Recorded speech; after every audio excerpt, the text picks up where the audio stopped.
Chapter number 12 mutual fund. दो chapter आज cover करना है, एक म्यूचुअल फंड और दूसरा है कलेक्टिव इन्वेस्टमेंट स्कीम। दोनों चैप्टर एक दूसरे से इंटर रिलेटेड है और दोनों के वेटेज ज़्यादा है।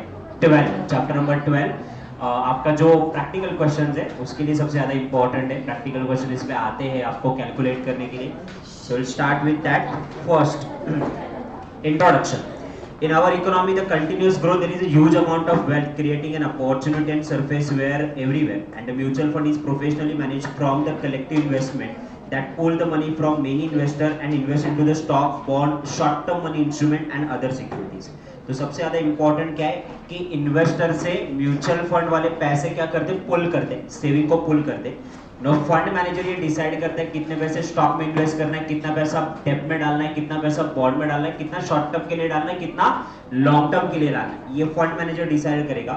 उस सिक्योरिटी से ट्रेडिंग करके जो भी रिटर्न जनरेट होंगे, इंटरेस्ट से, डिविडेंड से या जो भी प्रॉफिट होगा, दैट प्रॉफिट आर पे बैक टू द इन्वेस्टर। अब वो इन्वेस्टर को जब भी पे बैक करेंगे ना, तो अपने फंड मैनेजर की salary, then asset management company जो है उनको कंपनी मैनेज करने के लिए जो भी खर्चा है वो सारा खर्चा निकाल के जितना भी रिटर्न है वो रिटर्न आपके साथ क्या करेंगे, शेयर करेंगे। अगर बहुत अच्छा शेयर मार्केट ने परफॉर्म किया तो रिटर्न भी आपको अच्छे मिलेंगे। हाल ही में मैंने एक्चुअली एक आईसीआईसीआई कमोडिटी म्यूचुअल फंड में पैसा हुआ डाला हुआ था, उसने 6 महीने में 100% रिटर्न दिए है। मेरे हिसाब से अब तक आज तक के शायद से ये म्यूचुअल फंड में से बेस्ट म्यूचुअल फंड वो शायद रहेगा। मैंने ऐसे ही रैंडमली डाले थे, मैंने रिसर्च नहीं करा था। मेरे एक दोस्त ने बोला था कि ये म्यूचुअल फंड अभी लॉन्च हुआ है तो जस्ट इन्वेस्ट इनटू दैट। तो कमोडिटी मार्केट फिलहाल के लिए जिस हिसाब से प्राइसेस बढ़ रही है, ऑयल के प्राइसेस बढ़ रहे हैं, स्टील के प्राइसेस बढ़ रहे हैं, कमोडिटीज के प्राइसेस बढ़ रहे हैं, that generated almost 100% return. Generally mutual fund में आपको रिस्क जो है वो कम होता है, 15% से लेके 20% तक रिटर्न आराम से एक्सपेक्ट कर सकते हो, patiently looking for the long term. But some are the exceptional, they are performing good. Parag Parikh का एग्जाम्पल मैंने क्लास में डिस्कस किया था। कभी भी आप ब्लाइंडली उसमें इन्वेस्ट कर सकते हो, कभी भी एंटर कर सकते हो। ये लॉन्ग टर्म के लिए आपके लिए बहुत ज़्यादा सही है। और आपकी एज के हिसाब से अगर बात करो तो तुम लोगों को सीएस के बारे में वरी करने की जगह फ्यूचर के बारे में वरी करोगे, that will be the more better, क्योंकि अटेंड सीएस करने के बाद भी आप पैसे ही कमाने वाले। तो आप अभी से एसआईपी करके रखोगे, आपकी उम्र है 19-20, अभी से आप एसआईपी करोगे 30-40 तक भी अगर ये एसआईपी कंटिन्यू करते हो और हार्डली 1000-2000 रुपये महीने भी कॉन्ट्रीब्यूट करते हो तो करोड़ों रुपये आपके 40 साल तक हो जाएंगे, करोड़ों रुपये, विच इज सफिशिएंट। अटेंड गोल आपका वही है। सो मेन इसमें समझने वाली बात क्या है, तो मेन समझने वाली बात है कि they are pooling the fund. Who is pooling the fund? तो इन्वेस्टमेंट मैनेजमेंट कंपनी ये आपकी क्या कर रही है, फंड्स को पुल करिए फ्रॉम द इन्वेस्टर और इसको सिक्योरिटीज मार्केट में इन्वेस्ट करिए to generate a return out of it. Now what is a mutual fund, ये हम लोगों ने देखा। म्यूचुअल फंड का डेफिनेशन, म्यूचुअल फंड रेगुलेशन कौन सा है, 1996, define a mutual fund established in the form of trust to raise the money through the sale of unit to the public in a section under the one or more scheme for investing in security, money market instrument, gold or gold related instrument, real estate and such other assets specified by the SEBI। तो ये सबसे ज़्यादा important word है कि mutual fund जो establish किया जाता है, ये फंड जो रेज किया जाता है, ये फंड रेज कैसे करें, in the form of trust. Trust form में ही ये पैसा रेज किया जा रहा है। And money through the sale of unit to the public, हम लोग क्या करेंगे, उनसे पैसे एक्सेप्ट करेंगे और उनको अपने म्यूचुअल फंड का क्या करेंगे, यूनिट देंगे, just like a share. One और मोर स्कीम, अब इसमें सिक्योरिटीज मार्केट में भी इन्वेस्ट कर दें। मनी मार्केट का मतलब डेब्ट हो गया, बॉन्ड हो गया, इसमें इन्वेस्ट कर दें। गोल्ड या गोल्ड रिलेटेड इंस्ट्रूमेंट्स में, गोल्ड बॉन्ड भी मार्केट में अवेलेबल है, इसमें रियल एस्टेट में भी इन्वेस्ट कर सकते हैं and other assets specified by the SEBI. Next, mutual fund is the trust that collect the money from the investor who share the common financial goal and invest the proceed into the different asset class defined by the investment objective। okay, कुछ लोगों को gold पे ज़्यादा trust होता है as compare to other. Gold market is a certain market, generate हो जाएंगे अच्छे खासे से रिटर्न। तो जिनको गोल्ड में इन्वेस्ट करना है, अभी मैं गोल्ड खरीदने जाऊँ तो मेकिंग चार्जेस के नाम पे बहुत लूटा जाता है। वो मेकिंग चार्जेस लिए जाते हैं, देन जीएसटी अलग से लिया जाता है, एंड जो 40 और 45 का भाव है, मेरे हिसाब से उतना तो नहीं है, 48-47 का भाव है, वो 50 तक चला जाता है, वो मेकिंग चार्जेस और ये चीज़ें नाम। और मेकिंग चार्जेस किसी भी आप जाओ, पीएनजी के पास जाओ, किसी और के पास जाओ, दे आर नॉट स्टैंडर्ड। वो बोलते हैं इस पे 150 रुपये का डिस्काउंट है, हम लोगों ने रिड्यूस किया। Nothing like that, making charges उतने ही होते हैं। तो मैं चाहता हूं कि मेरे वो पैसे भी वेस्ट ना हो, व्हाई शुड आई पे मेकिंग चार्जेस, मेरे को रिटर्न ही जनरेट करना है ना। तो फिर मैं गोल्ड म्यूचुअल फंड में अगर इन्वेस्ट करूंगा तो फिर मेकिंग चार्जेस नहीं लगेंगे और मेरे को रिटर्न भी क्या हो जाएंगे, अच्छे खासे जनरेट हो जाएंगे। नाउ जिनको गोल्ड में इन्वेस्ट करना था वो common people with a common objective, they are going for the gold mutual fund.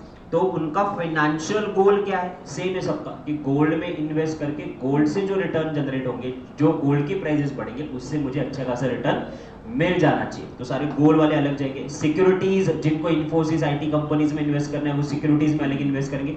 तो म्यूचुअल फंड कंपनी में सब कुछ नहीं मिलेगा आपको कि ये सारा पैसा गोल्ड में, सिल्वर में, शेयर में, सब में नहीं डालेंगे। फंड का ऑब्जेक्टिव होता है इन्वेस्टमेंट, ऑब्जेक्टिव डिसाइडेड होता है। अभी जैसे जैसे अपन आगे टाइप देखेंगे वैसे आपको और दिखेगा। इन्वेस्टमेंट के ऑब्जेक्टिव के हिसाब से इनके फाइनेंशियल गोल डिसाइड कर दे और इसके हिसाब से वो जो कॉमन लोग हैं जिनको गोल्ड में इन्वेस्ट करना है वो गोल्ड में करेंगे, जिनको शेयर मार्केट में करना है वो शेयर मार्केट में करेंगे, जिनको सेफर रिटर्न चाहिए वो सेफर में करेंगे। इस तरीके से फिर वो आगे जाके क्या हो जाएगा, क्लासीफाई हो जाएगा और common people comes together. Mutual fund invest कहाँ पे करता है, इक्विटी में, डेट में, मनी इंस्ट्रूमेंट, और इससे क्या करता है, जनरेट रिटर्न करता है। Now list of stake holder in the mutual fund, कौन कौन है जो म्यूचुअल फंड में इन्वेस्ट करता है।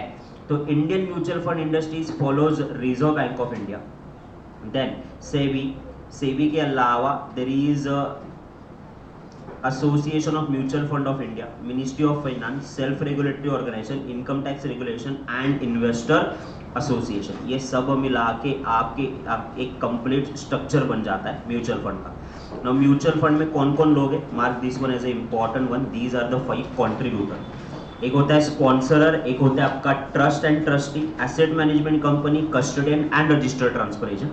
वन वर्ड में इसको हम लोग अच्छे से डिटेल में कवर ही करेंगे। Sponsorer is a principal body, sponsorer कौन है आपका, प्रिंसिपल बॉडी है, which bring the capital as per the guideline issued by SEBI. Now sponsorer is a principal body, ये वर्ड मेरे लिए इंपॉर्टेंट है। प्रिंसिपल बॉडी का मतलब क्या, मेन बॉडी जो क्या कर रहा है, गाइडलाइन फॉलो कर रहा है, किसके, सेबी के, to start a mutual fund. एक और चीज, स्पॉन्सरर खुद पैसे क्या कर रहा है, उस म्यूचुअल फंड कंपनी में कंट्रीब्यूट कर रहा है। तो he is a principal body as well as sponsorer. क्यों बोला जा रहा है, because he is contributing the capital.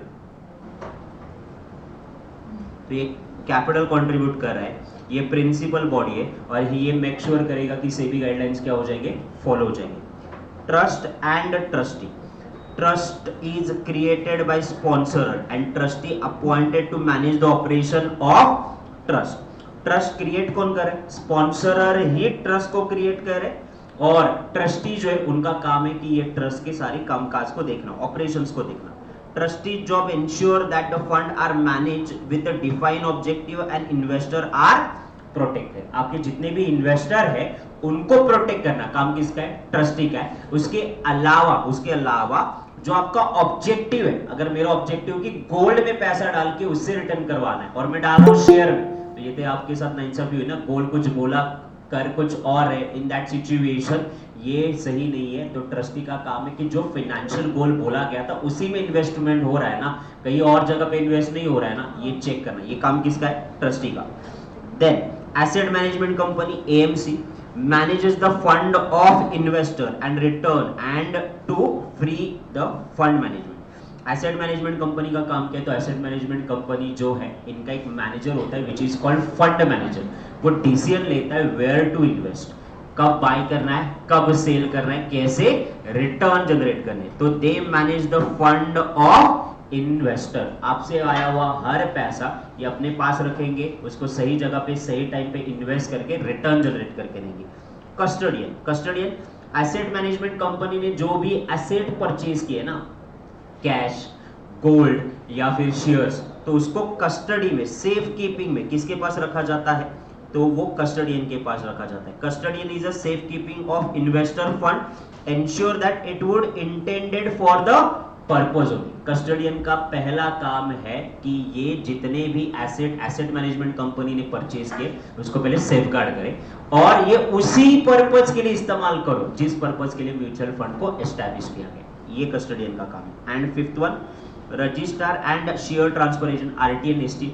इनका काम है, किसने को हम लोगों ने म्यूचुअल फंड यूनिट दिए, इसके नाम पे रजिस्टर है, किसने बेचा, इसके रिकॉर्ड मेंटेन करना। So manage the operation of the mutual fund, manage the investor transaction request and related party. कोई बोलेगा आज मेरे को म्यूचुअल फंड में इन्वेस्ट करना है, तो आरटीए उसको यूनिट देगा और उससे पैसे लेगा। नाउ किसी ने बेचे तो उसके यूनिट कैंसिल करके उसको पैसे रीपे करना, इसके रिकॉर्ड कौन मेंटेन करेगा, RTA. So 5 bodies are over the sponsor जो कि कंट्रीब्यूट करता है आपके म्यूचुअल फंड में, देन ये प्रिंसिपल बॉडी है और सेबी रेगुलेशन फॉलो हो रही है कि नहीं हो रही वो देख रहे हैं। दूसरी trust and trustee, trust create कौन कर रहा है, स्पॉन्सर। ट्रस्टी का काम क्या है, ऑपरेशन चेक करना ऑफ योर म्यूचुअल फंड, और इनका ऑब्जेक्टिव क्या है, इन्वेस्टर को प्रोटेक्ट करना और इन्वेस्टर के अलावा आपके डिफाइन ऑब्जेक्टिव्स है वो फुलफिल हो रहे कि नहीं वो चेक करना। Asset management company, manage the fund of your investor. Custodian, safe guard करना आपकी इन्वेस्टमेंट को और उसके अलावा utilise only for that purpose for which the mutual fund has been form. Last RT, maintain the record of your investor और unit holder. रहेगा अच्छे से याद, ओके। उन्होंने एक एग्जांपल दिया वहां पे just understanding purpose. IDBI mutual fund, ये आईडीबीआई म्यूचुअल फंड ये ट्रस्ट है, इनका स्पॉन्सर कौन है, आईडीबीआई बैंक। ट्रस्टी कौन है, IDBI mutual fund trustee limited. Asset management कौन company, IDBI asset management company. Registrar Karvy computer share private limited करके कंपनी जो इनको डीमैटेरियलाइज फॉर्म में सारे रिक्वेस्ट करती है। इवन रिलायंस कंपनी की भी अगर रजिस्ट्रार बोले, आरटीआई बोले तो कार्या कंपनी, ये प्राइवेट लिमिटेड है। जिस दिन इसका आईपीओ मार्केट में आएगा जरूर लेना, क्योंकि ये बहुत फायदेमंद वाली मोनोपोली कंपनी आ नहीं रहा है। Custodian, custodian is stock holding operation of India Limited that the Bank of Nova। regulating body हो गया, एक second. Now difference, mutual fund के टाइप्स कौन से, अब इसमें बहुत ज्यादा लोगों को कंफ्यूजन होता है, तो be careful for that. Mutual fund के दो मेन ही टाइप, एक है आपका ओपन एंडेड म्यूचुअल फंड और क्लोज एंडेड म्यूचुअल फंड। आज का आज, अभी के अभी इसका डिफरेंस खत्म करो। मैंने जब रेगुलर क्लास लिया था तभी भी इसको डिटेल में खत्म करवाया था। नाउ ओपन एंडेड का मतलब it is open 24/7 365 days, okay. Now कभी भी एंटर कर सकते, कभी भी एग्जिट कर सकते, बस यही इंपॉर्टेंट पॉइंट है। अब इसको उन्होंने 2 पॉइंट में कन्वर्ट किया, क्या, purchase at any time, redeem at any time, 2 point बना दिए। नाउ क्लोज एंडेड में देखो तो क्लोज एंडेड में परचेस कर सकते हो ड्यूरिंग द फाइनल ऑफर, आपका जब तक ओपनिंग ऑफर है तब तक, और redeem only on maturity. Now अब तीसरी चीज, कभी भी आ सकते कभी भी जा सकते, तो this is highly liquid and this is low liquid. बस 3.3 मार्क काफी अच्छा है। ओपन एंडेड, क्लोज एंडेड, तो ये कभी भी परचेज कर सकते हैं। ये एनएफओ आपकी जो फाइनल ऑफर है वहां तक ही इन्वेस्ट कर सकते, उसके बाद नहीं इन्वेस्ट कर सकते, कभी भी रिडीम कर सकते, मैच्योरिटी पे ही रिडीम होगी। हाईली लिक्विड है, लेस लिक्विड है। ये क्या है, ये आपके types of mutual fund. Assignment sheet अगर ओपन करोगे ना तो उसमें बहुत सारी चीजें मैंने डिटेल में दी हुई है। Now direct plan and indirect plan, regular plan और direct plan. What is a regular plan and direct plan? Now regular sale through the distributor. Now sale through the distributor, market में mutual fund company के अपने कुछ agent है, वो agent क्या करते, तो वो एजेंट आपको बताते कि ये म्यूचुअल फंड सही है, इसमें पैसा डालो, इसमें मत डालो, इसमें रिस्क क्या है, ये पैसे का ऑब्जेक्टिव क्या है, ये इन्वेस्ट कहाँ पे करना चाहिए। तो अगर आप किसी ब्रोकर के थ्रू म्यूचुअल फंड खरीद रहे हो, जीरोधा है, मेरे पास एसबीआई है, देन उसके अलावा ग्रो ऐप्स के एडवर्टाइजमेंट आप लोगों ने देखे थे, ग्रो ऐप के थ्रू आप म्यूचुअल फंड में इन्वेस्ट कर सकते हैं। एंजल वन है जहां से आप म्यूचुअल फंड खरीद सकते हो, और ये ब्रोकर है। इवन आप फोन पे भी चेक करोगे तो फोन पे भी अभी इन्वेस्टमेंट में ऑप्शन आ जाता है, वहां पे आपको पिछले 3 साल में कितने रिटर्न दिए, वहां से आप एसआईपी लगा सकते हो। तो ये सारी ब्रोकर के थ्रू है, तो ब्रोकर के थ्रू आपको क्या मिलता है, रेगुलर प्लान। नाउ किसी भी म्यूचुअल फंड कंपनी ने ब्रोकर को अपॉइंट ही नहीं किया, उन्होंने बोला तुमको अगर म्यूचुअल फंड चाहिए डायरेक्ट हमारे पास आना, तो this is called as what, direct plan. Sold directly by asset management company, ये डायरेक्टली सोल्ड कौन कर रहा है, एसेट मैनेजमेंट कंपनी, और ये कैसे, डिस्ट्रीब्यूटर के थ्रू सेल कर रहे हैं। Now higher expense ratio, higher expense ratio, अरे वो डिस्ट्रीब्यूटर को कमीशन देना पड़ेगा ना, डायरेक्ट सेल करेंगे तो कमीशन नहीं देना पड़ेगा, तो lower expenses ratio. Potentially lower return to the investor. अब मुझे बताओ, एक्सपेंस रेशियो अगर हायर है तो आपका जो इन्वेस्टर है उसको रिटर्न कम मिलेंगे ना, और यहाँ पे पोटेंशियली हायर मिलेगा ना। एक दूसरे से इंटर रिलेटेड पॉइंट है। तो रेगुलर प्लान का मतलब क्या हुआ कि रेगुलर प्लान का मतलब through the broker, direct plan का मतलब direct by the asset management company, higher expense ratio lower expense ratio lower the return higher. Logic the clear? Just एक बार गो थ्रू करो दोनों डिफरेंसेस। इसको बिल्कुल पेंडिंग मत रखो, जून में देखेंगे दोबारा रिवाइज करेंगे, नहीं अब भी करेंगे।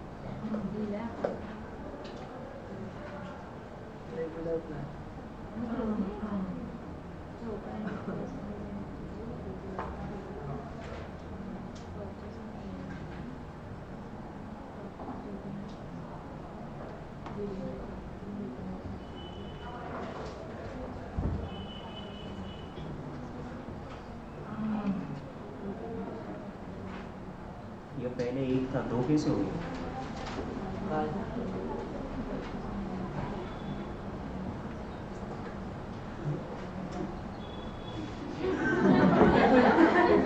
एक थे, दो कैसे हो गए?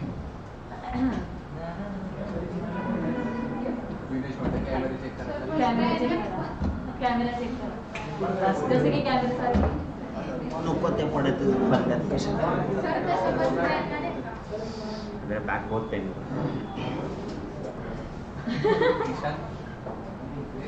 ए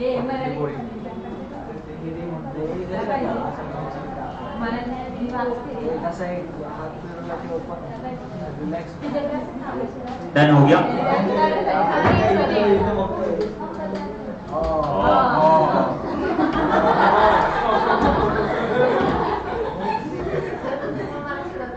अरे तू फेमस झाली माझ्यामुळे उलट, व्हायरल करू का अजून मी स्टोरीवरच टाकतो, लगेच व्हायरल।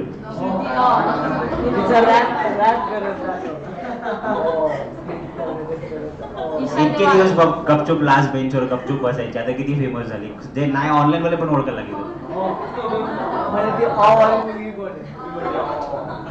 प्रसन्न श्रीकांत विचार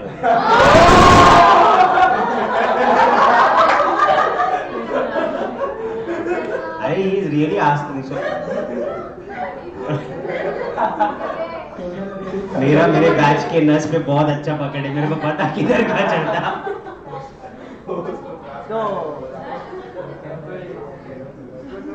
चलो कैटेगरी अलग है, टाइप्स अलग है। Categories of the mutual fund में थोड़ा सा ध्यान से देखो, इक्विटी टाइप, हाइब्रिड, डेब्ट एंड कमोडिटी, 16 कैटेगरी है उसमें। तो ये 16 की 16 कैटेगरीज मैंने आपके साथ डिस्कस भी करवाए, नोटबुक में नोट डाउन भी करवाए, और ये आपको शॉर्ट नोट के लिए आ सकते हैं। टाइप अलग है, I am again saying, type अलग है, कैटेगरी अलग है। नाउ इक्विटी में large cap, small cap, mid cap and ELSS।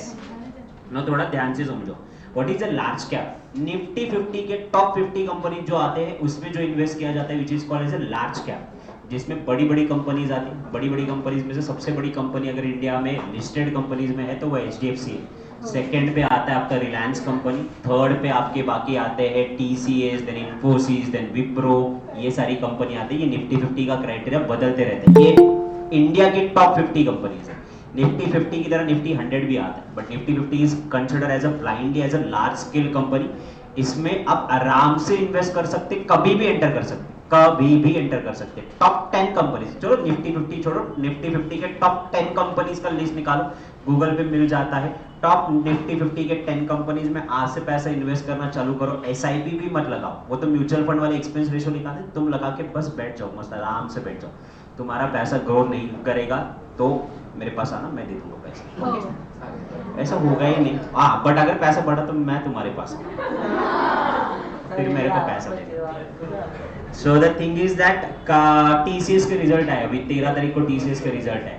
This is the world, not India, this is the world largest company जिन्होंने 50,000 करोड़ का आपका टेक्निकल रेवेन्यू क्रॉस किया हुआ है, जो कि किसी ने आज तक नहीं करा हुआ। This is the one of the biggest. अगर TCS और सेकंड लार्जेस्ट IT कंपनी अगर देखी हम लोगों ने तो आती है इन्फोसिस।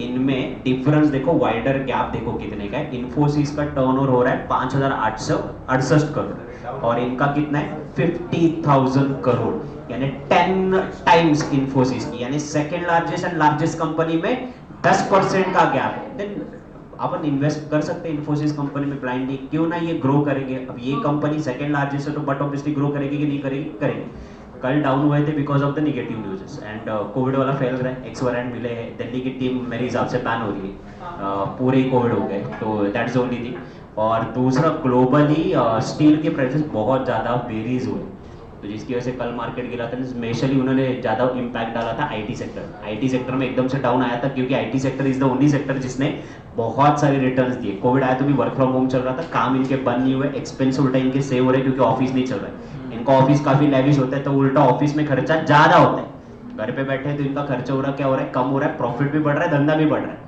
सो दैट्स द ओनली रीजन कि खर्चे कम हो रहे हैं, इधर सेल बढ़ रहा है, तो दैट्स व्हाई इन्होंने रिटर्न जनरेट अच्छा करवा के दिया।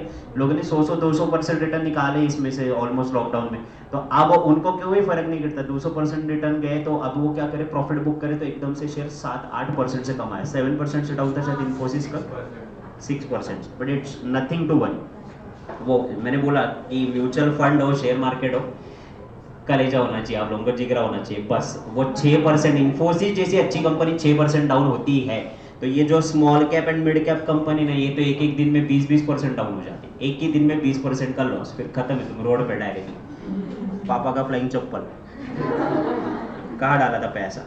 हाँ, but this is the thing that नीचे 20% डाउन आ सकता है तो 20% अपर भी जा सकता है। अदानी ग्रीन करके कंपनी है, आई होल्ड इट सिंस 300। मैंने वो पागल सुजीता दलाल ने ट्वीट डाला था, उस चक्कर में मैं भी फंस गया, मैंने शेयर बेच दिए, मैंने 1200 में शेयर बचे, 300 में लिए थे मैंने, 1200 में शेयर बेच दिए मैंने, हार्डली 1 लाख रुपए लगाए थे, 4 लाख बने थे मेरे वहाँ पे। वो येडी ने डाला वहाँ पे कि नहीं फ्रॉड होने वाला है, ये होने वाला है, तो मार्केट एकदम से डाउन हो गया था, 1200 का शेयर 900 पे आ गया था, तो मैंने 1200 पे एग्जिट कर दिया था, 900 पे आया था and I was just waiting. उसके बाद 900 के लेके आज 28 तक गया है, मैं 2000 का शेयर था तब से उसको ऑब्जर्व करा एंड मेरे को लिटरली मेरे पास फाइनली स्टडी करके प्लान था कि ये 2800 तक चला जाएगा करके, आई वाज वेटिंग, बट मैंने थोड़ा सा ये वाली शेड्यूल में बिजी हो गया और मेरा वहाँ पे डाइवर्जन हो गया। मैं बोला आज इन्वेस्ट करूंगा, कल इन्वेस्ट करूंगा, अदानी ग्रीन में डाल के रखूंगा, वो रह गया। 3 या 4 दिन पहले उसका अपर सर्किट लगा था, 20% से एकदम से बढ़ा था एंड ये touches 2800 I am quite bullish कि ये 2800 नहीं, ये 5000 तक जाएगा।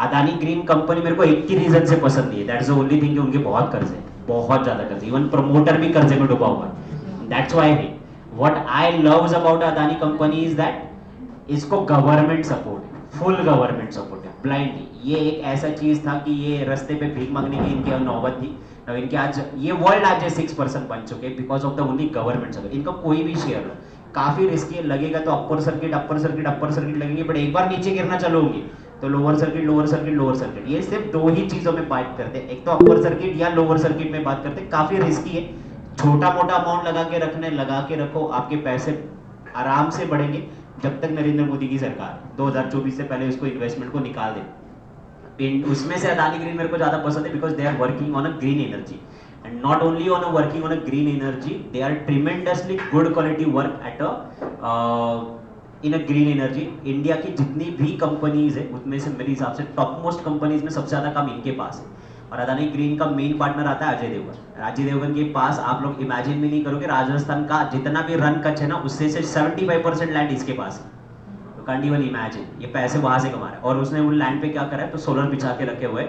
और ये राजस्थान से इलेक्ट्रिसिटी एमपी पहुंचा है, जम्मू पहुंचा है, Kashmir, and government is buying the electricity. अब इससे सेफर मॉडल नहीं हो सकता ना, ये एक तो सोलर है जो कि फ्यूचर है, दूसरा गवर्नमेंट इज बाइंग दैट, और इनका सेटअप रेडी हो चुका है। Reliance is also turning into the green energy, but इनका सेटअप अभी तक नहीं हुआ है। They just aside the money 75,000 crore, but setup करने के लिए इनके पास भी टाइम है।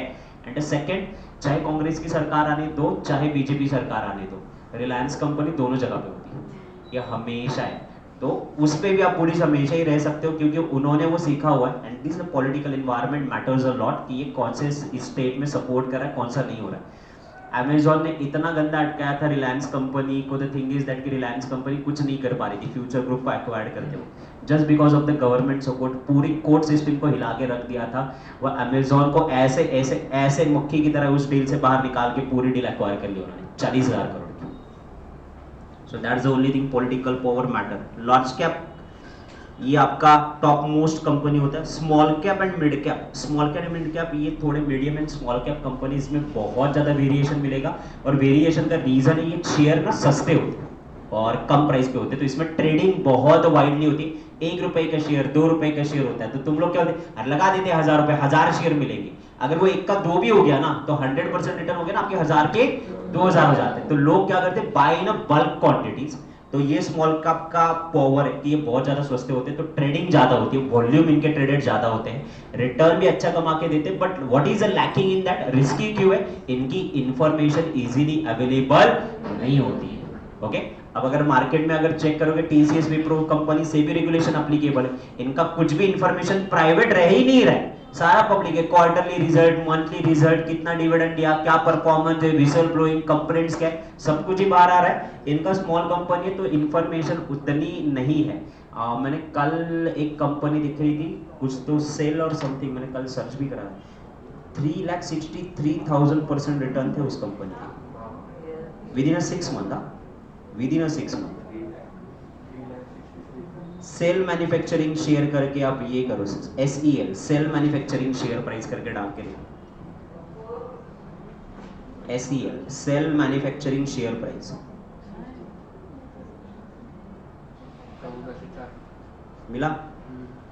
अगर आप 6 मंथ यहाँ पे आता है 1 day 5 day 1 month 6 month and 6 month पे क्लिक करोगे ना, 4,01,128.57% का रिटर्न है 6 महीने में, 4,00,000% रिटर्न।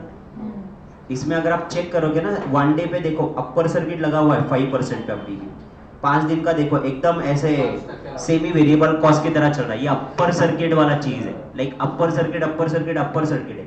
1 मंथ का देखो एकदम बूम है, डाउन आया ही नहीं। 6 मंथ का देखो up down down, and last वाले में मैक्सिमम पे जाओ, मैक्सिमम पे। ये कंपनी कब से है, 2010 के आसपास से है, ये थोड़ी सी बूम हुई थी, उसके बाद इस कंपनी ने 2012 से लेके 2020 तक कभी रिटर्न नहीं दी, कभी रिटर्न नहीं, और एकदम से कैसे खड़ी हो गई देखो, 4,00,000%। तो this is the kind of risk also. अब ये ऊपर गई है तो नीचे तो डेफिनेटली आएगी। अब लोग क्या करते हैं, जब इतना 4 लाख देख के रिटर्न में अभी इन्वेस्ट करें, अभी वो 4 लाख तक गई है, वो कितने, इसका पी रेशो देखो नीचे, इसका पी रेशो कितना है, 0.019 पी रेशो है। तो P ratio matters a lot, P ratio 9, 10, 17, 18 ये थोड़ा सा अच्छा रहता है। So this is the time, 30 के ऊपर जितना भी पी रेशो है आप बहुत ओवर वैल्यूएशन पे ऐसे माना जाता है। एक और सर्च करो वहां पे, अदानी ग्रीन करके डाल दो चाहिए तो, पी रेशो देखो इसका अदानी ग्रीन का 113, 1.0 है। हम लोग नॉर्मल इनर रिटर्न निकालते 10%, 15%, इनका नॉर्मल रेट ऑफ रिटर्न है 11 से 31% ओवर वैल्यूएशन पे, but still a good company from long term point of view. चलो स्मॉल कैप के बाद third one is ELSS। What is ELSS? Equity link saving scheme होते हैं इनके, इससे आप लोगों को 80C में टैक्स में डिडक्शन मिलता है। ये म्यूचुअल फंड में अगर आप पैसे इन्वेस्ट करोगे तो सरकार की तरफ से आपको टैक्स में डिडक्शन मिलेगा। Diversified multi cap, diversified multi cap का मतलब थोड़ा लार्ज कैप में डालेंगे, थोड़ा मिड कैप स्मॉल कैप में डालेंगे, 60% अपन लार्ज कैप में डालेंगे, थोड़ा सा 20% मिड कैप में डालते, 20% रिस्क उठाते, तो 20% small, that is a diversified. Sector, sector का मतलब मैं सिर्फ बैंकिंग कंपनी के शेयर खरीदना चाहता हूं, यानी बैंकिंग म्यूचुअल फंड आता है, banking and financial institution mutual fund. ये क्या करते हैं, आपसे पैसे लेते हैं और ये सिर्फ HDFC bank, ICICI bank, Axis bank, then Bajaj finance और जो भी नॉन बैंकिंग फाइनेंशियल कंपनी उसमें इन्वेस्ट करते हैं। देन सेक्टरल एंड थीमेटिक, इसमें कुछ IT कंपनीज होते हैं, IT सेक्टर। तो IT सेक्टर तो आप लोगों ने बहुत सुना होगा, bank Nifty, bank IT Nifty IT ये सेक्टर है, तो निफ्टी कमोडिटी ये सेक्टर है। तो ये सिर्फ पर्टिकुलर उस सेक्टर की कंपनीज में क्या करते, इन्वेस्ट करते। And index and ETF, index and ETF this is also one of the kind जो फ्यूचर कॉन्ट्रैक्ट्स एंड ये सारी चीजें करवा के उसमें इन्वेस्ट करते हैं। बट ये किसके टाइप है, इक्विटी पे के टाइप है। लार्ज याद रखो, स्मॉल मिड कैप, उसके बाद ELSS, डाइवर्सिफाइड, कॉम्बिनेशन, सेक्टरल और इंडेक्स। कौन सा डाइवर्सिफाइड का मतलब कॉम्बिनेशन, रेशो बनाएंगे, मेरे पास 1 लाख रुपए है, मेरे को म्यूचुअल फंड में डालने, तो मैं सामने वाले को बता दूं कि 60% जो है लार्ज कैप में डाल, 20% मिड कैप में डाल, 20% स्मॉल कैप में डाल। तो डाइवर्सिफाइड, सब में थोड़ा थोड़ा डाल। कल को स्मॉल कैप भी बढ़ा तो भी रिटर्न, मिड कैप भी बढ़ा तो भी रिटर्न, लार्ज कैप बढ़ा तो भी रिटर्न। सर ELS उसका बताओ, रिपीट करो सर। लिंक सेविंग स्कीम होता है ये, 1.5 लाख तक ही पैसा आप इसमें इन्वेस्ट कर सकते हैं, 1.5 लाख के ऊपर नहीं। नाउ इस पे रिटर्न आपको अच्छे से जनरेट होते हैं, एक्सिस बैंक से लेके SBI बैंक तक सबके ELSS वाले म्यूचुअल फंड अवेलेबल है। They are the government supported, जिससे आपको टैक्स का डिडक्शन मिलता है under the section 80C। 1.5 lakh तक तो रेशो एक्सचेंज हो रहा है ना वहां पे, उनका रेशो डिसाइड हुआ 25:42। कौन सा? हाँ तो आने दो। अरे 15% बढ़ने के बाद 2% कम आया तो क्या फर्क है, 13% तो रिटर्न डाल देना। मेरे पास दोनों के शेयर है, HDFC के भी शेयर है और HDFC लिमिटेड की भी शेयर है, और सबसे ज्यादा तो मेरे पास HDFC के लिमिटेड है। नाउ दे डिसाइडेड कि एक दूसरे को शेयर क्या करेंगे, एक्सचेंज करेंगे। नाउ दे डिसाइडेड कि हमारी कंपनी के 42 शेयर्स हम आपको देंगे, विच इज HDFC आप मेरे हिसाब से 1400 या आसपास चल रहा है, और इनका शेयर मेरे हिसाब से 2700-2800 के आसपास चल रहा है, मैंने लेटेस्टली चेक नहीं किया। और ये उन्होंने बोला कि अगर हम आपको शेयर को देंगे तो हम लोग आपको आपकी कंपनी के 25 शेयर कम देंगे। इनकी वैल्यूएशन कम है, इनकी वैल्यूएशन ज़्यादा है, तो ये इतना शेयर देंगे। नाउ उस दिन जिस दिन ये न्यूज़ आया था, ये दोनों शेयर 15% बढ़े थे। उसके बाद ये 15% बढ़ने के बाद मेरे हिसाब से 7-8% से डाउन भी आ चुका है, ठीक है ना। 24-7% का नेट रिटर्न मेरे पास है, और ये तो करंट रिटर्न है ना, फ्यूचर तो अभी बाकी है। ये दोनों आने के बाद सच्ची में आपके मार्केट में धमाका होने वाला है, जस्ट वेट फॉर दैट। क्योंकि HDFC को अगर पॉलिसी एंड मैनेजमेंट वाइज देखा जाए तो ये 1993 में नेशनलाइजेशन होने के बाद, प्राइवेटाइजेशन होने के बाद की आई हुई कंपनी, जो SBI काम नहीं कर चुकी है उसके बाद इन्होंने काम किया, और इनका प्राइवेट सेक्टर में काफ़ी दखल है।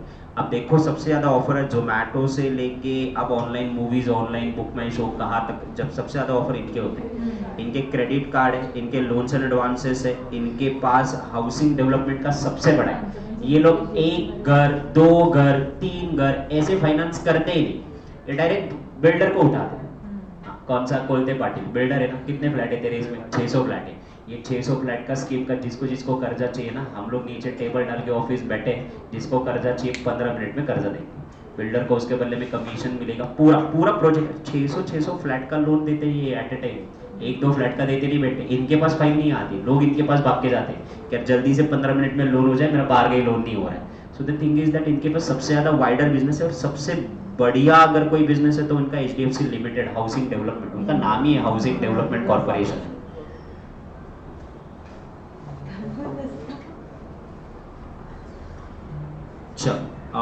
हाइब्रिड फंड, इसकी अगर हम लोग बात करें तो it's a balance, then crop and cooper fund, liquid fund, short term fund, glade and all that, ये सारे नीचे टाइप दिए हुए हैं, will cover it one by one. Object of the scheme, scheme के ऑब्जेक्ट क्या है? Income oriented, okay, income oriented scheme. आप यहाँ पे मैं ना कीवर्ड्स मैंने ऑलरेडी नोट डाउन करवा के दिए, और उसी से आप याद रखो, ये टाइप आपको लिखने को आएंगे। इनकम ओरिएंटेड स्कीम, नाम से पता चल रहा है क्या, ये आपको रेगुलर इनकम देंगे। अब ये रेगुलर इनकम देने वाले शेयर कौन से हैं? तो रेगुलर इनकम देने वाले share preference, bond and debenture है। तो इसी में ये लोग क्या करेंगे? इन्वेस्ट करेंगे। तो ये क्या है, सेफ है कि नहीं है? हाँ सेफ है।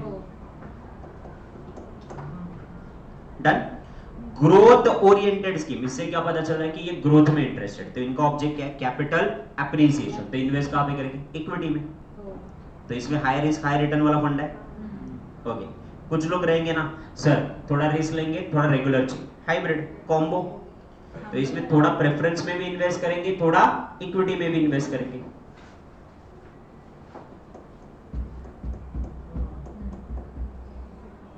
डन।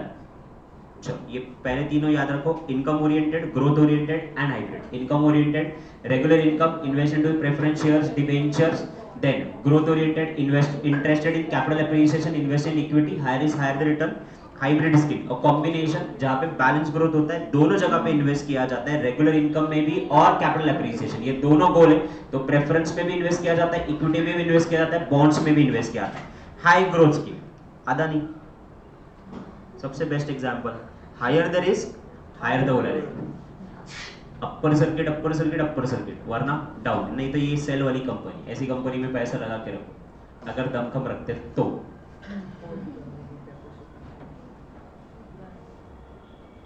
अब सोचो ना, 1000 रुपए डालने का, ज्यादा नहीं, तुम लोग जान गए 1 लाख, 1000 रुपए डाल के रखो, 1000 रुपए की मेरे को ये बताओ, तुमको 4 लाख % रिटर्न मिल रही है, इसका मतलब 1000 रुपए के 4 लाख बन रहा ना। हाँ, कल को डूब गए, हाँ तो छोड़ दो, क्या है, अपना नसीब हुआ तो बनेंगे 4 लाख, नहीं बने तो 1000 रुपए का दुख तो नहीं होगा ना, तो 1000 लगा के रखो, क्या ही पूरे। अभी मत लगाओ, ऑलरेडी वो 4 लाख है। बट मेन प्रॉब्लम ये होता है अपन लगाते नहीं, और अपन ये सोचते हैं कि जिसने लगाया उसका कितना मजा हुआ रहेगा, और उसको सोच के अपन फिर लगाते हैं, और यहाँ मेंटालिटी खत्म होता है। अब ये सोच के डिसीजन लेना बहुत जरूरी। अरे अपनी उम्मीद क्या है कि 4 लाख बने, इसका मतलब 10 लाख भी हो सकता है, और अपन डाल, अरे क्या हो, गारंटी नहीं है उस चीज का, already over valuation. High growth scheme के बाद next capital protection oriented scheme. Capital protection oriented scheme का मतलब क्या होता है? That the scheme protect the capital invested in mutual fund. आपने 1000 रुपए डाले ना, तो 1000 रुपए आपका क्या रहेगा, जितना कैपिटल है वो हमेशा प्रोटेक्टेड रहेगा। No profit no loss, in short no profit no loss, आपको रिटर्न नहीं मिला बट लॉस भी नहीं हुआ, जितना कैपिटल डाला उतना पैसा आपको मिला। That is a capital protection which protect the capital invested in mutual fund. Tax saving scheme, tax saving scheme मैंने बोला आपको, equity link saving scheme ELSS, या पेंशन स्कीम जिसका डिडक्शन आपको कितने में मिलता है, 80C मुझसे। Those scheme offer a tax rebate to the investor under the tax law prescribed from time to time, and this is made possible for the government offer tax incentive specified even. Then special scheme, special scheme the category include index scheme attempt to the performance of particular index of Bombay Stock Exchange or the Sensex or Nifty 50. The scheme which categorize a group with the initial public offer, ये index fund में invest करते हैं और return कमा के देते हैं। Real estate नाम ही, ये इन्वेस्ट कहाँ पे करेंगे, रियल एस्टेट में इन्वेस्ट करेंगे। अपने यहाँ पे रियल एस्टेट मार्केट फिलहाल के लिए सेटल है। चाइना में रियल एस्टेट में 40% ग्रोथ है, उनका पॉपुलेशन इतना है कि रियल एस्टेट मार्केट में लोग क्या करते हैं, घर रखते हैं बाई करके, और उसमें उनको 40% रिटर्न मिलता है। अपने यहाँ पे फिलहाल के लिए नहीं है, पहले था, अभी हो गया, खत्म है, अभी नहीं हो रहा। ऑफशोर फंड, ऑफशोर फंड का मतलब क्या है कि जो फॉरेन कंपनीज में आउटसाइड इंडिया इन्वेस्ट करेंगे, which is called as a offshore fund. RBI की परमिशन की जरूरत है। Leverage fund, the fund known as a borrowed fund, increase the size and value of portfolio, benefit out of the excess gain to the borrowed cost. अब ध्यान से देखो, public से मैंने पैसा लिया as being a mutual fund company, 1000 crore ली, कितने, 1000 करोड़, और मैं मार्केट में यानी स्टॉक एक्सचेंज में, शेयर मार्केट में इन्वेस्ट कितने करूंगा, 1000 करोड़। अब मैं क्या कर रहा हूं, मैं ये 1000 करोड़ जो है ना, ये बैंक के पास क्या कर रहा हूं, गारंटी करके गिरवी रखवा रहा हूं। किसके पास, बैंक के पास। बैंक को मैंने बोला ये 1000 करोड़ की मेरी इन्वेस्टमेंट है। कहाँ पे इन्वेस्टमेंट है, स्टॉक मार्केट में, ये तुम रखो, बराबर, और इसके बदले मेरे को क्या दो, लोन दो। अब बैंक 1000 के बदले में 1000 नहीं देगी, बट 500 करोड़ तो लोन देगी ना। हाँ, तो ये 500 करोड़ का इनको लोन दिया, इन्होंने 500 करोड़ भी क्या किए, वापस स्टॉक मार्केट में इन्वेस्ट कर। तो ये इन्होंने अपनी कैपेसिटी को क्या हुआ, बढ़ाया। 1000 पे जो रिटर्न वो कमाने वाले थे, अब वो लोन लेके कितने पे रिटर्न कमाने वाले, 1500 पे रिटर्न कमाएंगे। उसमें से बैंक को इंटरेस्ट देंगे, उसके बाद इनका रिटर्न बढ़ेगा कि नहीं बढ़ेगा, बढ़ेगा, बट इसमें रिस्क भी ज्यादा है। कल को मार्केट बढ़ा ही नहीं, कम हुआ, तो इंटरेस्ट तो वैसे भी देना है।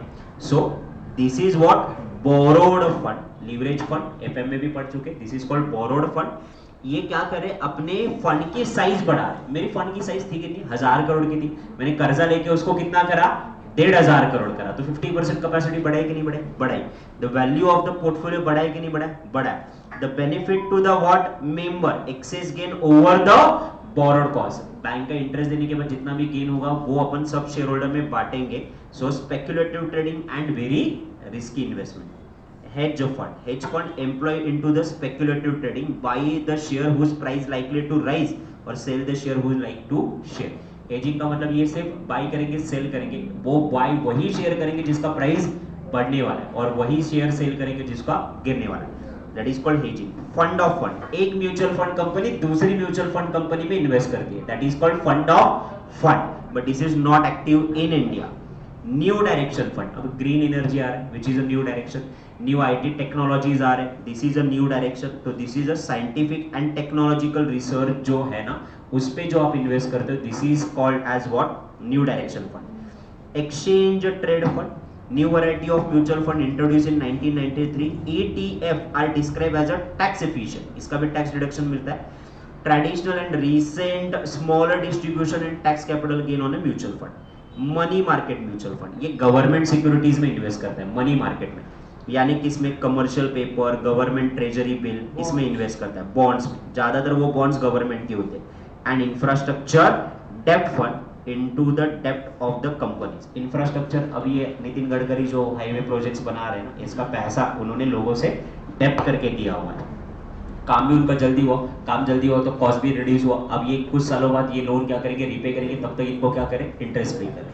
So these are the category of the fund. एक बार जस्ट अपन फास्ट टैकली गो थ्रू करते हैं. Income oriented provides you the regular income, preference and dividend. Preference bond debenture में इन्वेस्ट करेंगे, ग्रोथ, कैपिटल एप्रिसिएशन, इक्विटी में इन्वेस्ट करेंगे, hybrid, combo, high growth scheme, higher there is higher the return, काफी volatility होती है. Capital protection, जो आपके capital को प्रोटेक्ट करेगा, टैक्स सेविंग, ईएनएसएस, एटीसी का डिडक्शन, स्पेशल स्कीम जो कि आपके निफ्टी 50 के इंडेक्स स्कीम में डालते हैं. रियल एस्टेट में इन्वेस्ट करेंगे, offshore outside India with the permission of RBI. Leverage, fund को बोरो करेंगे और फंड का साइज बढ़ाएंगे. Hedge fund, buy and sell the share जिसका प्राइस बढ़ने वाला है और कम होने वाला है. फंड ऑफ फंड, एक म्यूचुअल फंड दूसरे म्यूचुअल फंड, इंडिया में अलाउड नहीं है. New direction, new technology, emerging scientific research, उसमें इन्वेस्ट करेंगे. एक्सचेंज ट्रेड फंड, ये भी आपके स्मॉलर डिस्ट्रीब्यूशन पे एटीसी में डिडक्शन मिलता है. मनी मार्केट, गवर्नमेंट सिक्योरिटीज या मनी इंस्ट्रूमेंट में इन्वेस्ट करेंगे. एंड इंफ्रास्ट्रक्चर डेब्ट, जो इंफ्रास्ट्रक्चर में इन्वेस्ट करेगा.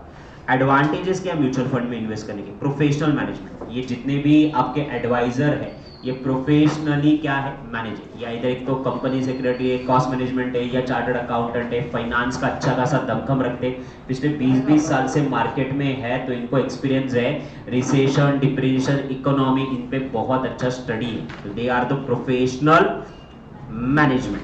ये ऐसे नहीं करते, किसी ने बोला हाँ इसमें लगा दो, ये अपना खुद रिसर्च करते हैं. They are the research person. Diversification, कभी एक जगह पे पैसे इन्वेस्ट नहीं करते. They diverted into the different companies. कभी एक कंपनी पे भी नहीं लगाएंगे, सिर्फ मीडियम या लार्ज पे भी नहीं लगाएंगे, स्मॉल पे थोड़ा लगाएंगे, मीडियम, न्यू डायरेक्शन में कॉम्बिनेशन बनाएंगे, तो रिस्क कम रहता है. कन्वीनियंट एडमिनिस्ट्रेशन, पेपर वर्क कम होता है. आज के तारीख में आप देखोगे ऑनलाइन कर रहे हो आप, डीमैटेरियलाइज फॉर्मेट में आपके शेयर्स एंड म्यूचुअल फंड है, तो पेपरलेस वर्क है. कन्वीनियंट एडमिनिस्ट्रेशन है. रिटर्न पोटेंशियल, मार्केट में जितने भी बाकी के रिटर्न पोटेंशियल है इससे तो सबसे ज्यादा हायर रिटर्न फिलहाल के लिए यही दे. लो कॉस्ट, इनका जो भी आपका फंड मैनेजर का खर्चा है, ऑफिस मेंटेनेंस का खर्चा, ये सब म्यूचुअल होल्डर में बैठा जाता है ना. सो दैट्स व्हाई हर एक के हिस्से में खर्चा क्या आता है, कम आता है. लिक्विडिटी, हाँ जब चाहे तब आप एग्जिट कर सकते हो. 7 दिन के अंदर आपके अकाउंट में पैसा आ जाता है म्यूचुअल फंड सोल्ड करने के बाद, मिनिमम 7 दिन. Then transparency, day to day basis पे मुझे वैल्यू पता चलता है. एनएवी, मैंने बोला था पराग पारिक का, मैंने डे टू डे बेसिस पे आपको एनएवी भी दिखाया. तो what is the main reason is that mutual fund का एडवांटेज क्या क्या है, तो आपका प्रोफेशनल मैनेजमेंट है. प्रोफेशनल मैनेजमेंट के अलावा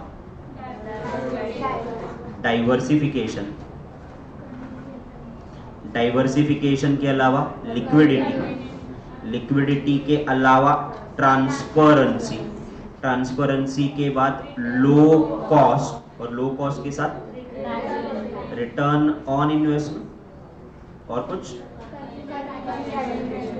कन्वीनियंट एडमिनिस्ट्रेशन रहेगा यार.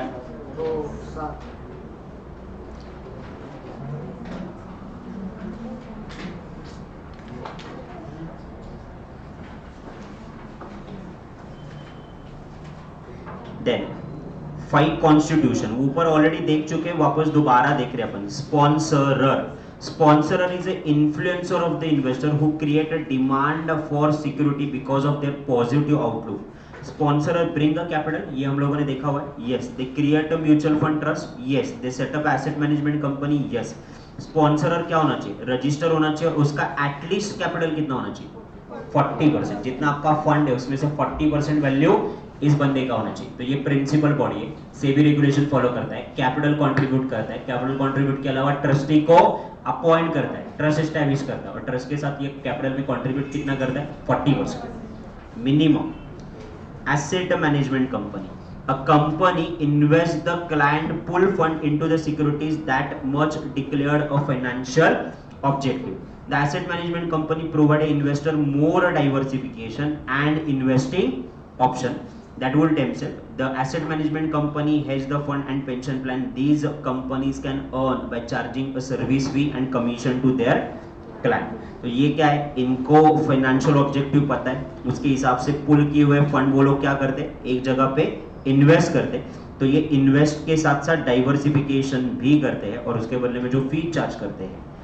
सो एसेट मैनेजमेंट कंपनी. ट्रस्टी कौन है, अपन ने ऑलरेडी देखा हुआ है. Who is a main person और the principal body of your trust, जिसका काम है इन्वेस्टर को प्रोटेक्ट करना और इन्वेस्टर के साथ साथ ऑब्जेक्टिव को भी, डायरेक्शन को फॉलो करना. या ऑब्जेक्टिव फॉलो हो रहा है कि नहीं देखना. यूनिट होल्डर, पब्लिक, जिनको अपने म्यूचुअल फंड के अपन ने यूनिट्स दिए हुए, and mutual fund. Now 3 intermediate. Custody, इसका काम है आपकी कस्टडी में जो सिक्योरिटीज है उसको सेफगार्ड करना और utilise for those purpose which has the objective. Transfer agent, transfer agent का मतलब रिकॉर्ड मेंटेन करना किसके नाम पे सिक्योरिटीज है. And depository, convert into the electronic format, demat account. Electronic format में आपकी सिक्योरिटीज को कन्वर्ट करना, म्यूचुअल फंड को कन्वर्ट करना, इसके लिए कौन है, डिपॉजिटरी.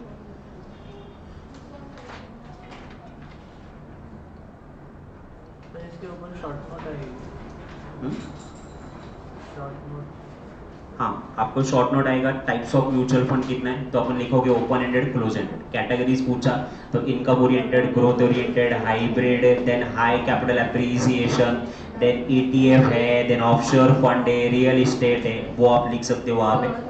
देन आपको पूछ सकते हैं इनके कैपिटल कंट्रीब्यूटर्स कौन है, यानी आपके इंटरमीडियरीज कौन है. तो 3 इंटरमीडियरीज है, RTA, डिपॉजिटरी और उसके अलावा कस्टडी. और आपके मेन कंसर्न 5 लोगों से जो म्यूचुअल फंड बनता है वो sponsor, trustee, asset management company, unit holder, mutual fund हो गया कंपनी. ऐका ना, तो क्वेश्चन आहे ना, different schemes of mutual fund. तर मग त्याच्यामध्ये फक्त ते एवढेच पॉइंट्स दिले तर चालेल, म्हणजे सगळं डिटेलमध्ये लिहायचं. कौन सा कैटेगरी. कैटेगरी, हाँ तो एक एक लाइन में बताना पड़ेगा ना. काय आहे ते? एक 16 है ना, 16 में से कम 10-12 तो बताओ. अगर मार्क मिल रहे तो 16 लिखने में क्या प्रॉब्लम है. पता नहीं आगे के क्वेश्चन में अपने को आएगा कि नहीं.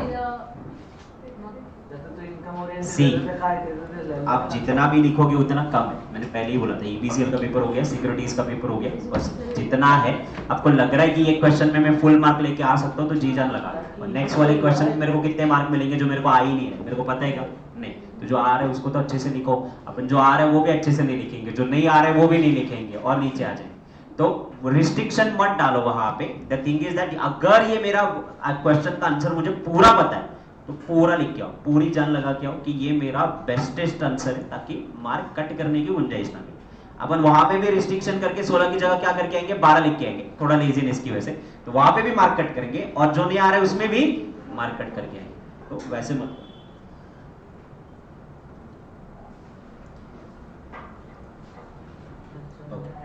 NAV वैल्यूएशन के कुछ क्वेश्चन है वो मैं आपको करवाता हूँ. NAV वैल्यूएशन के अलावा formula, back end load, expense ratio, ये सारी चीजें आप लोगों को देखनी है.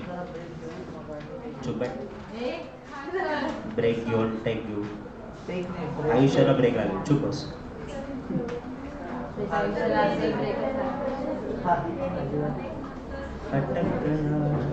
काल थोडीशी गाडी पुढे दुसऱ्या गेअरमध्ये पण कापलाच ना. ऐकलंच का?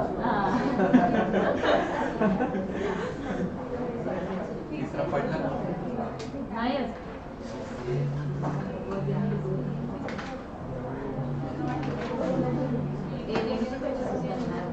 अच्छा ध्यान. NAV कैसे कैलकुलेट करना है अभी CA में पढ़ चुके हो. Fix asset plus current asset, total asset में से करंट लायबिलिटीज माइनस करेंगे तो NAV नेट एसेट मिलेगा, उसको नंबर ऑफ यूनिट होल्डर से डिवाइड करना. तो ये क्वेश्चन आपका 2016 में आया हुआ था for the 4 mark. Compute NAV, rate of return brought to the unit was 70, dividend 2 and face value 10 and other detail as follows. Market value of portfolio, आपके इन्वेस्टमेंट की, पोर्टफोलियो की इन्वेस्टमेंट की वैल्यू कितनी है, 4200, तो वो लिया. Then size of the scheme, scheme का साइज का मतलब 2000 फंड हम लोगों ने डाले थे, अब वो बढ़ बढ़ के कितने हुए, 4200. तो ये अपन कंसिडर नहीं करेंगे। एक्रूड इनकम, हाँ ये मेरी एसेट है ना, आने वाला इनकम है, तो अपन इसको क्या करें, ऐड करें। रिसीवेबल, ये भी आने वाला है, ये भी मेरी इनकम है, इसको ऐड करें। एक्रूड एक्सपेंसेस, इसको क्या करेंगे, माइनस करेंगे, और लायबिलिटीज इसको भी माइनस करेंगे। तो ये क्या है मेरा एनएवी। अब एनएवी को अपन क्या करेंगे, नंबर ऑफ यूनिट से डिवाइड करेंगे। अब मेरा फंड कितने का है, 2000 का। अब एक यूनिट कितने का है, 200 का। तो 2000 डिवाइडेड बाय 10, तो ये कितना हो जाएगा, 200 क्या हुए, यूनिट। तो यानी 3975 200 यूनिट से डिवाइड करोगे तो अभी आज के तारीख पे एक यूनिट बेचने में कितने मिलेंगे, 19.875। This is the NAV. NAV कैसे निकालनी है वो समझ में आ गया। अब एनएवी के बाद मुझे निकालना रिटर्न, और रिटर्न के लिए मैंने फॉर्मूला दिया है क्या, D1 plus capital gain plus NAV0 NAV1 sorry NAV1 minus NAV0 divided by NAV0 into 100। चलो 1 by 1 दिया है ना उन्होंने कुछ चीजें। उन्होंने बोला हुआ है कि आपको 17.60 पे आपने यूनिट क्या किए, बॉट किए। बॉट किए का मतलब ये NAV0, this is the investment. 2 रुपए का डिविडेंड मिला, D1। नाउ फेस वैल्यू कुछ पता नहीं, और करंट एनएवी पता है कि अपने को, यस ये 19.875 ये NAV1 है। नाउ कैलकुलेट कैसे करेंगे, D2 कैपिटल गेन कुछ है ही नहीं, 0। Now NAV1 19.875 minus 17.60, that is a purchase price. ये इतने का क्या हुआ, gain, capital appreciation, divided by 15 क्यों कराए, 15 मत करो, छोड़ो। 2 मैं लिख रहा हूँ यहाँ पे, 2 plus 0 19.875 minus 17.60 divided by 17.60 into 100। मेरे को पहले ये बताओ 19.875 माइनस 17.60 कितना आता है, 2.275 प्लस 2 4.275 डिवाइडेड बाय 17.60 इनटू 100, 24.29%। ये म्यूचुअल फंड के आपके रिटर्न्स हैं। Okay done. Entry load exit load का याद है क्या, फॉर्मूला भूल गए ना, चल याद देखो। Following is the information of Dolex mutual fund, L&T 1,10,000, Cipla 3,20,000, Wipro, HDFC and Tata steel. ये क्या दिए, नंबर ऑफ शेयर दिए और इनकी करंट मार्केट प्राइस दी। Okay now number of share into current market price अगर मैं मल्टीप्लाइड करूंगा तो मुझे इन्वेस्टमेंट का वैल्यू पता चलेगा क्या, हाँ यस। तो करो कैलकुलेटर पे, 110 इंटू 2685.45, ध्यान दो यहाँ, 268 ध्यान दो 1,10,000 शेयर, उसकी करंट मार्केट कितनी दी है, 268.45। तो ये कुछ तो हो गए मेरे 29,53,99,500। तो कितने हुए ये 29,53,99,500। ओके देन 3,12,000 सिप्ला कंपनी के शेयर है, 259 उसका प्राइस है, तो ये आपके हो गए 8 करोड़ के आसपास। 4.5 लाख आपके शेयर है ऑफ विप्रो कंपनी के, वो है आपके 23 करोड़। देन आपका 3,90,000 करोड़ है, तो ये हुए आपके 34 करोड़, और टाटा स्टील का शेयर हो गया 15 करोड़। ऐसे करके आपकी टोटल इन्वेस्टमेंट कितनी हुई, 110 करोड़ कुछ तो है। तो 110 करोड़ 67,08,150 टोटल इन्वेस्टमेंट हो गई ना। उन्होंने बोला है नो फंड्स बोरोड, यानी कर्जा कुछ है क्या, नहीं, तो लायबिलिटी नहीं है, इसका मतलब कुछ भी माइनस करेंगे नहीं। Now fees to the portfolio manager, portfolio manager को फीस कितनी देनी है, 30 लाख रुपए, और नंबर ऑफ आउटस्टैंडिंग यूनिट कितने, तो फीस इज आउटस्टैंडिंग एक्सपेंस, उसको माइनस करा, उसको माइनस करने के बाद नंबर ऑफ यूनिट से डिवाइड किया, तो मुझे क्या मिला, NAV 10.26। ओके चलो front end load back end load का मुझे फॉर्मूला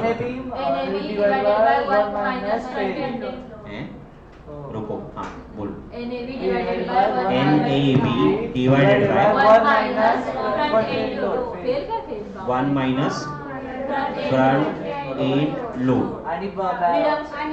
बँक बॅलन्सचं NAV divided by 1 plus back NAV divided by 1 plus back end load. Okay, now back end load को एग्जिट लोड भी बोला जाता है और इसको एंट्री लोड भी बोला जाता है फ्रंट एंड लोड में। नाउ फ्रंट एंड लोड में इसके पीछे का लॉजिक क्या है? लॉजिक ये है कि आज के तारीख पे अगर 20 रुपए का NAV है तो आप लोग मेरे को जितना पैसा दोगे इसका मतलब मैं 20 रुपए का यूनिट थोड़ी दूंगा, उसमें खर्चा भी तो है ना। तो वो खर्चे को अपन क्या करेंगे, माइनस करेंगे और उसके प्रोपोर्शनेटली अपन यूनिट आपको देंगे, तो आपको नंबर ऑफ यूनिट क्या मिलेंगे, कम मिलेंगे। NAV वाले यूनिट के हिसाब से यूनिट नहीं मिलेंगे। सो ये फॉर्मूला अपन निकालते हैं। अब यहाँ पे सीधा क्वेश्चन नहीं आएगा, यहाँ पे आपको फ्रंट एंड लोड देंगे और आपको परसेंटेज देंगे और पूछेंगे NAV निकालो, या NAV देंगे, परसेंटेज देंगे और बोलेंगे कि फ्रंट एंड या बैक एंड लोड निकालो। इसी के क्वेश्चन अभी हम लोगों को करने हैं। कुछ मैं क्वेश्चन ओरली करवाऊंगा, कुछ अभी आपको करने के लिए दे दूंगा।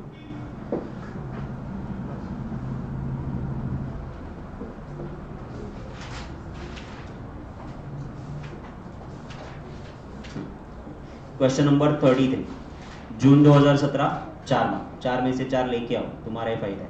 Redemption price of mutual fund, redemption price of mutual fund is 48। Front end load and back end load charges are 2% and 3% respectively. NAV पूछा है। अब NAV पूछा है तो NAV कहीं से भी मिलेगा आपको, फ्रंट एंड लोड का फॉर्मूला लो, बैक एंड लोड का फॉर्मूला लो, कहीं से भी आपको NAV मिलेगा कि नहीं मिलेगा, मिलेगा। नाउ कहीं से भी मिलेगा तो आपको दिया क्या है, redemption price. Front end load से आपको ऑफर प्राइस मिलता है और एग्जिट लोड से रिडम्पशन प्राइस। तो सबसे पहला मैं फॉर्मूला कौन सा लगाऊंगा, बेल वाला बैक एंड लोड, उसी को मैंने बोला रिडम्पशन प्राइस।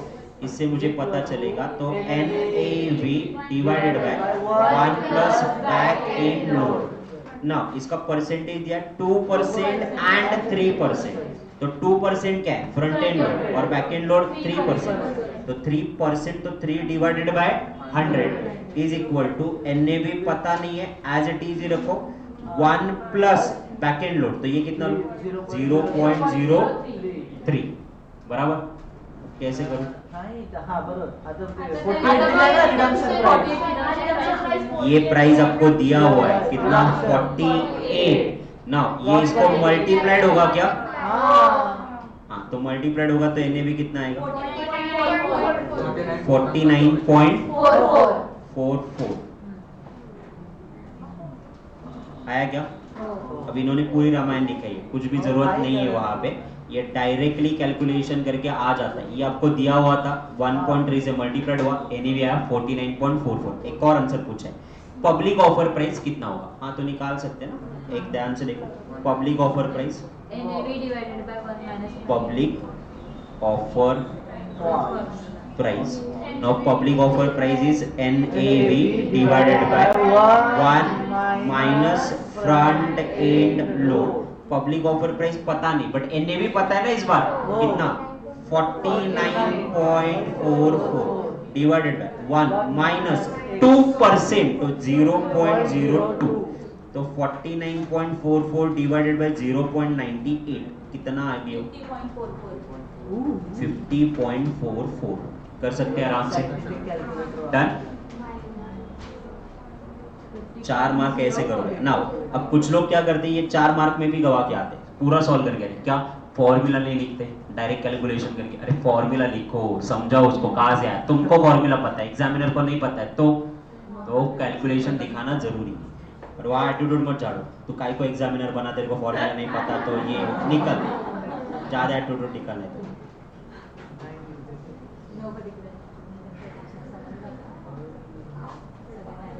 ये वाला कैलकुलेट करो तुम लोग, 29 वाला।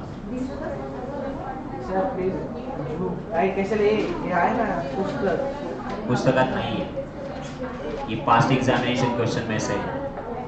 ते शीट मध्ये आहे शीट में रहेगा, देखो नाही है, अहो वेगळे और ये नहीं दिख रहा कुछ भी, नंबर वाढला 12 कशाला बघायचं एवढं। तीसरा पार्टनर किधर है, घरी की गावाला, रिडम्पशन प्राइस दिली घूमने गई है? ऑफर प्राइस नाही. घूमने जाए, सैटरडे जाती है, संडे जाती है, क्लास का टाइम है. बेल फेल ओ वगैरह अरे मग ठीक आहे. 12.50 है.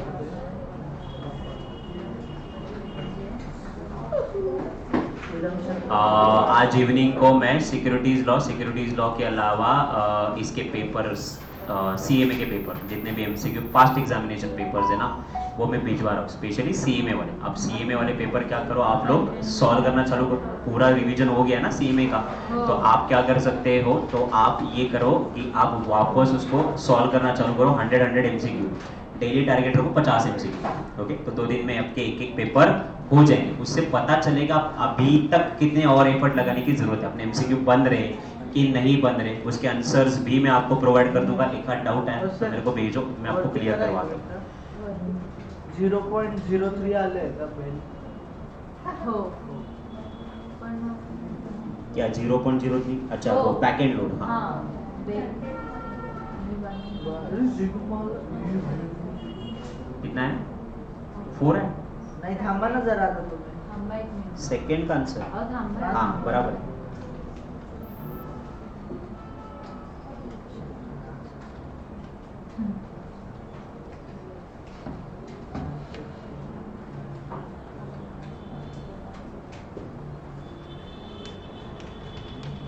ऑनलाइन वाले हो गया. हाँ 0.04 फेल.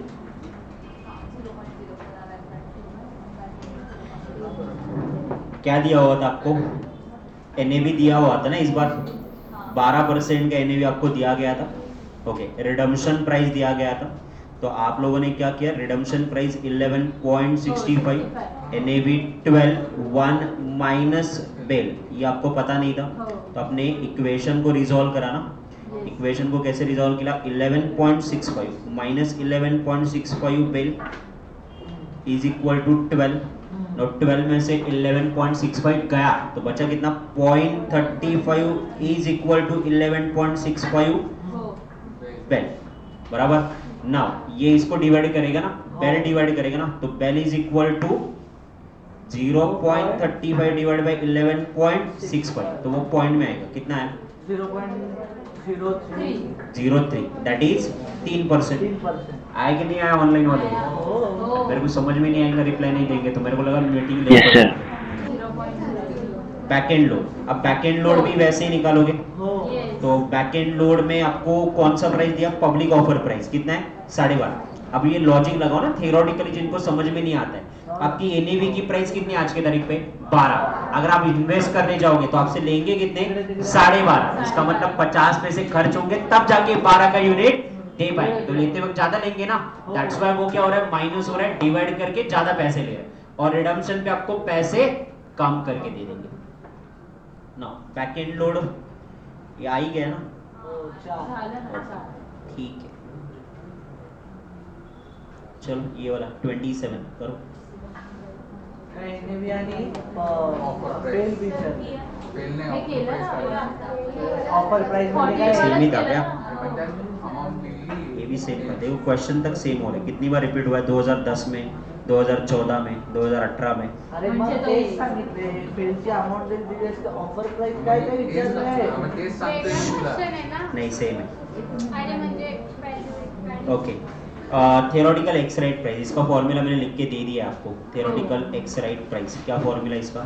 इसका फॉर्मूला है number of right share offered divided by number of share head into x right price into right offer price. आप लोगों को ना इसमें फर्क ही नहीं समझ में आता.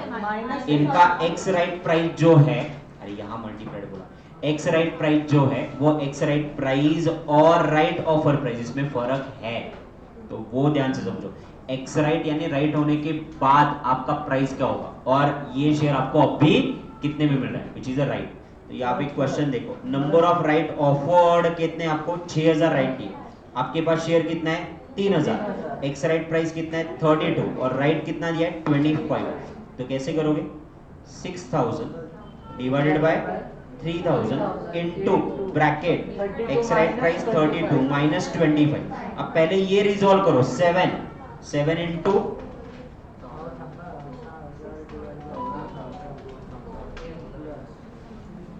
6000 डिवाइड बाय 3000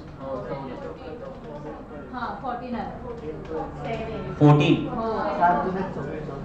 बरोबर ना चल इसका निकालो अंजी निकालो इसका चलो सर ते तुम्ही एक्स राईट आणि राईट वापरता काय सांगितलं परत सांगा. एक्स राइट का प्राइस का मतलब राइट शेयर देने के बाद कंपनी के शेयर का प्राइस क्या रहेगा market that is x right और अभी मैं आपको जो शेयर में प्राइस दे रहा हूँ कंसेशनल रेट पे that is a right to offer यानी ये मार्केट में बाद में शेयर बनेगा 18 का अभी मैं आपको दे रहा हूँ कितना में 15 का तो this is a ex right price but you are offering at 50 जो आप बाद में 18 होगा इसका कितना आ गया अहो, थांबा. 7.5 अरे यार तू काय रटून येतो काय नाही हो काढले मी 7.5 नाही हो. ह्याचं असं कसं 2.5 नाही? काढले 3 रुपये आता ना 7.5. तो 3 इंटू 2500 डिवाइड बाय 1000 कितना है 7.5 बरोबर काढले मग. एक और कर दो ये वाला लास्ट वन अब यहाँ मजा आएगा थोड़ा अरे सर एक हे केलेलं आहे आपण. हो ना हो. ऑफर थांबा एक मिनिट, मला सांगतो. Logic तुझ्याकडे. अरे ते आता काही जुगाड करून सांग पाव 0.2 आहे. मार्केट सर मार्केट व्हॅल्यू का आपण ते घेऊनच बसायचं आणि बैक राईट जाऊंगा घर पे छुट्टी लेके लिए ठीक classes of will see sir 40 क्या क्या नहीं नहीं पूरा आंसर सबका आंसर चाहिए तब तक मैं आगे नहीं जा रहा थांबा एक मिनिट.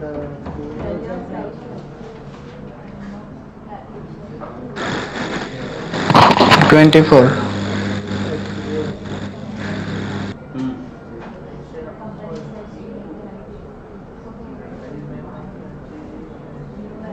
उनको शेयर कितने दिए जा रहे हैं अहो, हो ना. 5 शेयर पाच दिए शेयर जा दिले, रहे हैं मतलब कितने हे पीछे के भाई one एक के पीछे तो ये one आपका divided रेशियो by क्या five. बनेगा 1 राइट फॉर एवरी 5 शेयर्स है ये आ गया आप लोगों को नाउ अब ध्यान से देखिए company decided to make the right issue to the existing equity share holder the new right share of 100 at a premium of 30 now अब 30 में आप दे रहे हो इसका मतलब ये राइट टू ऑफर हो गया ना हाँ 24. पढ़ते ही नहीं ये राइट टू ऑफर हुआ ना आपको शेयर कितने में दे रहे 100 का 30% पे अब मैंने क्या बोला मार्केट में उसकी प्राइस कितनी चल रही है 250. 250 और निकालना है आपको कितना आ गया 24. 24 यही तो मैंने बोला ना जब मैंने सेशन चालू किया था तब भी मैंने बोला एक्स राइट का मतलब होता है मार्केट प्राइस जो राइट शेयर देने के बाद होगी that's why it is called x right price और राइट ऑफर का मतलब ये आपका ऑफर प्राइस है तुमको कितने में मिल रहा है अब समझ में आया सर ये PDF भेजा ना मैं ऐसे कैसे पाठवली. अरे पास्ट एग्जाम पूरा एक साथ लमसम में भेजा ना ओके ओके त्याच्यात मला then base of the following information determine the NAV of a regular income statement this is the last question listed share at a cost is 20 cash in hand दिया हुआ है bonds दिए हुए हैं other fix asset दिए हुए dividend दिया हुआ है amount payable expenditure accrued and number of unit 2,40,000 अब ध्यान से देखो जरा current realisable value of fix income securities face value is 106 fix income securities यानी ये इसकी वैल्यू जब ली थी तब कितनी थी 100 अभी कितनी है 106 लिस्टेड कंपनी शेयर कहाँ पे यहाँ पे है जब खरीदे थे तो मार्केट कितने का था 1200 का अब कितना हो चुका है 2120 तो यहाँ एक एडजस्टमेंट है listed bond and debenture carry at a market value का है लिस्टेड बॉन्ड एंड डिबेंचर यहाँ पे उसकी मार्केट वैल्यू कितनी है 5 लाख तो अपने को एनएवी निकालना है अब ध्यान से देखो लिस्टेड कंपनी ये दिख रहा है कितना है 20 जब लिए थे तब कितने के थे 1200 अब कितने 2120 तो क्या करेंगे 20 डिवाइडेड बाय 1200 इनटू 2120 इंटू 20 थे आपकी इन्वेस्टमेंट जब लिए थे कितने किए थे 1200 तो 1200 से डिवाइड करेंगे आज के तारीख पे उनका प्राइस कितना है 2120 तो मार्केट में ये कितने बन चुके हैं 35.3 पॉटोलॉजी दूसरा क्या दिया उन्होंने कैश इन हैंड अब वो कैश इन हैंड ही रहेगा वो थोड़ी ना बदलेगा तो एज इट इज ही आएगा कैश इन हैंड 1.23 अब कैश इन हैंड के बाद बॉन्ड दिया हुआ है उन्होंने 4.30 अब वो बॉन्ड की मार्केट वैल्यू दी ना इन्होंने कितना 5 लाख रुपए। तो बॉन्ड में दो बॉन्ड है, कौन सा? एक लिस्टेड बॉन्ड जिसकी मार्केट वैल्यू कितनी है 5, और एक बॉन्ड जो है ना वो नॉट लिस्टेड है, वो कितने का है 1 लाख का। अब उसका वैल्यू नहीं पता है तो अपन एज्यूम क्या करेंगे 1, तो अनलिस्टेड बॉन्ड का कितना हो गया 1, यहां तक क्लियर। देन फिक्स सिक्योरिटी, यहाँ पे एडजस्टमेंट है ना, फिक्स सिक्योरिटी 4.5 अपन ने लिए कितने में 100, आज कितने बन चुके 106, तो अपन डिवाइड कैसे करेंगे 4.5 डिवाइड बाय 100 इंटू 106.50, तो ये हुआ 4.79। नाउ डिविडेंड एक्रूड, ये मेरा आउटस्टैंडिंग इनकम है, तो ये कहां पे डालेंगे एसेट, तो उसको क्या करेंगे add, amount payable on share liability है माइनस, एक्सपेंसेस एक्रूड खर्चा है मेरा माइनस, तो ये दोनों मैंने क्या कर दिया माइनस माइनस, और डिविडेंड को क्या कर दिया ऐड। एनएवी कितना है 41.08। नाउ बी केयरफुल, कितने यूनिट है मेरे पास, नंबर ऑफ यूनिट है 2,40,000 यूनिट है। सारी फिगर कैसे लाख में ना, अब लाख में तो 2,40,000 को लाख से डिवाइड करो 1 लाख से, तो कितना आ जाएगा 2.4। यस, तो 41.08 डिवाइड बाय 2.4, तो ये हो गया आपका 17.12। समझी गए हो? तो public offer price, redemption price, NAV, NAV के अलावा थ्योरेटिकल एक्स राइट प्राइस, ये आप निकाल सकते हो अच्छे से। Okay, have a break, then उसके बाद इसी टॉपिक को अपन कंटिन्यू करेंगे आगे। Excuse me.